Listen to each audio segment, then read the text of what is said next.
Before you waste your filament, these are 10 of the most crucial slicer settings that should always be adjusted or at least considered so that you are actually the one in the control of the print, not the printer itself. And with each of these I'm gonna include a bit more advanced secret tip so that anybody can actually learn from this. As the first one, I selected the preset settings, because even though it's not just a single setting, it's a set of them, it's usually the only thing that people change. And presets are pretty much like a resolution for your 3D printer. So I 3D printed these benches to show you how does it change by the settings. And it's not that hard because the main thing that changes is the layer height, which means that the smaller you pick, the higher the resolution, but of course the longer the print time. And a great tip that everybody should know is that there's something called the variable layer height, and you can turn this on in the slicer, and what it will do, it will actually change the layer height depending on how much detail does the part need in that layer height. So if you're on a rush somewhere, the printer presets are actually great settings to use. Second one, vol count. Vol count is the number of solid layers that the printer will make between the infill and the outer of the part. So of course, increasing the vol count will increase the strength of the part, but at the same time it will increase the filament that is used and the print time that it will take. But if you need a part not to break, the vol count is the setting that I would definitely go for. On the other hand, if you just need a quick prototype that doesn't need that much strength, you can actually just decrease the vol count to, for example, even a 1. I use that quite a lot because it's so much faster and it actually gives me the part in a decent time. And one thing that I discovered when making this video about this slicer setting is that you can actually set the vol count to 0 and it will print just the infill pattern, which when I thought about it could be actually quite useful if you are designing your own supports for the part. It will be much quicker and you will save a lot of filament. The third setting is infill. Infill has two main settings, which is the density and the pattern. Density just means that how much of the part will be actually filled with filament. And pattern is which shape will fill it. Now in the new slicer versions there are so many infill patterns that I feel like they are just overcomplicating it. So let me just give you the ones that I use the most. I don't like to overcomplicate density. Anything over 20% I think is an excess. And usually around 15% is just about fine. And for example, if you need just a prototype, decreasing the density to 5% will give you the print a lot faster. Now with pattern, I see so many people never changing it and I think it's such a big mistake. Because pretty much any other pattern can give you better results than the preset one. I like to use the honeycomb or the gyroid one because they seem to be quite reliable. But if you want it just fast, I would recommend using the lightning infill and reducing the density to about 5%. It will give you the print super fast and without any wasted filament. Number 4 is Brim.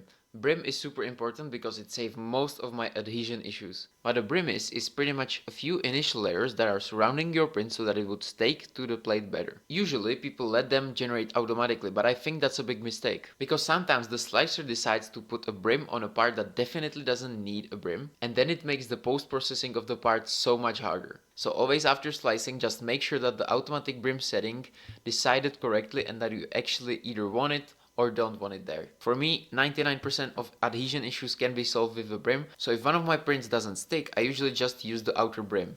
And the bigger you set the brim, the more you can be sure that the part won't fall off the plate. Number 5 is the filament preset. Now this is the reason for most of your nozzle clocks, because if you don't run any tests for your filament and you just blindly go for a preset that was there, how can you know it will actually print good? And even I get this sometimes wrong, but it's good for your printer's longevity to try and keep it as safe as possible. Now the material presets contain so many settings that I can't go over all of them, but I'm just gonna say that this setting is super important and just try to always match the brand's type of the filament with the preset that you're using. And if you can't find it, just use the generic one, but run a few tests and see how it works. And if you want your filament settings to be perfect, I would recommend running all of the calibration tests that the slicer provides. But I would highly recommend is pick a brand and stick to it. Because if you can master just one filament, trust me, you're gonna be better off than somebody who's changing filaments each and every time they print. I would definitely recommend running at least once the temperature tower, the flow ratio calibration, and the max volumetric speed calibration. Just these three will be enough for 99% of your prints. 6 is bed and nozzle temperature. Now these two are the only ones that I would highly recommend adjusting for yourself and not just using the preset, because these can depend a lot depending on your environment.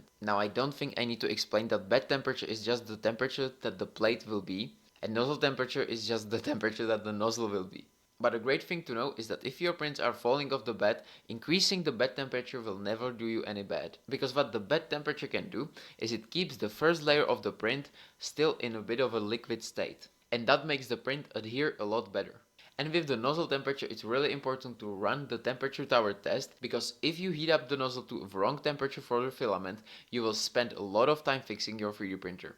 And even though I have gotten pretty good at unclogging my nozzles, a bad nozzle temperature can sometimes have permanent effects, and spending 50 bucks on a new nozzle is definitely not fun. 7 is print orientation. This is something so important that many people miss, because they usually just print the part however it came into the slicer and never worry about how it will be oriented. And because FDM printing is literally laying lines on lines on lines, the orientation matters a lot. And because of these lines, it actually creates breakpoints for your prints. So as well as it can make your part stronger, it can make it break more and be weaker. And when considering support, printing something at a 45-degree angle is definitely not a bad idea, and this will also completely change the way your supports are generated. So if you need something flat like I needed for this shelf that I was 3D printing, it would have to have this whole surface covered if I just laid it flat on there. But if you print it at a 45-degree angle, the supports are actually needed just in a few parts of the shelf. And that's why print orientation is super important, and I think everybody should consider it when starting a print. Number 8 is speed. Now under the speed section in Slicer, there are so many settings that I won't go over all of them, but the ones that I would definitely recommend adjusting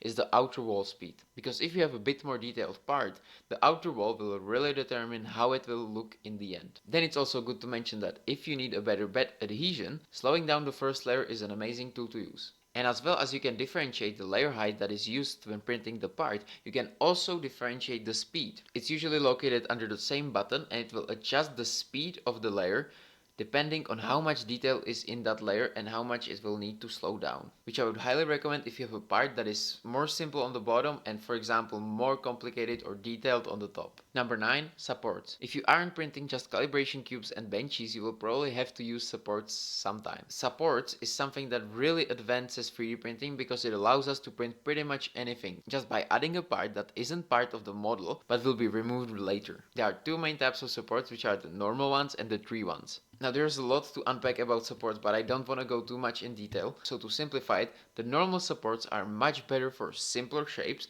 but the tree ones can actually support even more detailed parts better, because it can literally get its branches to the exact parts of the print that you need. What I would recommend is if you need to support larger, flat surfaces, to use the normal but snug supports and increasing the interference layers to 3 on top and bottom. This will make it so much easier to remove and even decrease the filament that is used for the supports. And something that just came out recently is if you go into orient, you can actually orient the part to have the minimal supports needed. So the slicer will automatically calculate in which orientation will the part will need the least amount of support, which makes the whole process a lot easier. Number 10, wall generation. Two main types, classical and arachne. Now arachne is the setting that most people go for, but they usually don't even know why, and I was the same. Now the main difference and the possible advantage of arachne wall generation classical is that it has a set width of the layer that it will print, and if you have, for example, a bit smaller perimeter in the print, it won't print it anyhow different. And what the arachne does is it pretty much adjusts on the go,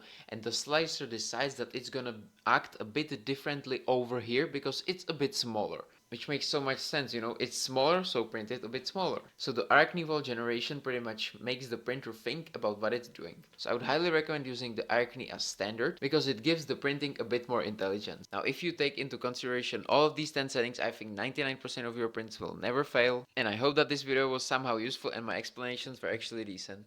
And if you want, you can watch more of my videos over here.